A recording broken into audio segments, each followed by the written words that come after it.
কেউ চলে যেতে চাইছে, তাকে যেতে দাও। প্রয়োজন পড়লে দরজা পর্যন্ত এগিয়ে দিয়ে আসো। আরও প্রয়োজন পড়লে অটো ভাড়া, ট্রেনের টিকিট সবটা করে দাও। কেউ চলে যেতে চাইলে তাকে যেতে দাও বস। আমি কি করেছি, আমার সঙ্গে এমন কেন করছো, এই সব প্রশ্নই ভিত্তিহীন। হার্শ রিয়ালিটি হলো, তুমি কারো থেকে যাওয়ার জন্য আকাশে চাঁদ এনে দিলেও যদি তারা মনে করে যে থাকবে না, তারা সেই চাঁদের মধ্যেও খুদ বার করে চলে যাওয়ার কারণ খুঁজবে।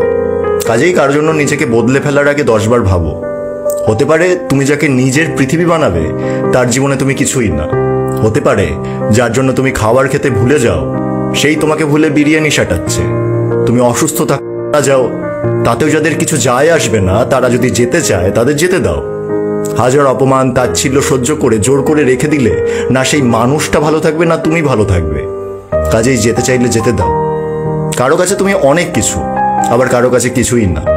কেউ একবার তোমার সঙ্গ পেতে পাগল, আবার কারোর জন্য দীর্ঘদিন অপেক্ষা করেও তোমার অপেক্ষা তাদের কাছে গুরুত্বহীন। জোর করে গুরুত্ব বাড়ানো যায় না। কেউ গুরুত্ব না দিলে দূরত্ব বজায় রাখাই বুদ্ধিমানের কাজ। আসলে আমাদের প্রত্যেকের একটা জার্নি থাকে। শুরু থেকে শেষ পর্যন্ত এই জার্নিতে প্রচুর মানুষের সঙ্গে আমাদের দেখা হবে।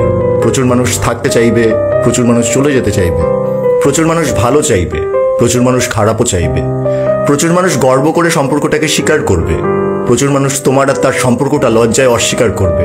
তবে এত কিছুর মধ্যে নিজের জার্নিটাকে ভুলে গেলে হবে না। আমাদের প্রত্যেকেরই সামনের দিকে এগিয়ে যেতে হবে। পুরনো অতীত যা কষ্ট দেয় সেগুলো ঝেড়ে ফেলে নিজের জন্য, পরিবারের জন্য ভালো থাকতে হবে। আর এই ভালো থাকার যাত্রায় কেউ ভালো না থেকে চলে যেতে চাইলে তাকে যেতে দাও। যে যেতে চায় তাকে যেতে দেওয়াই ভালো।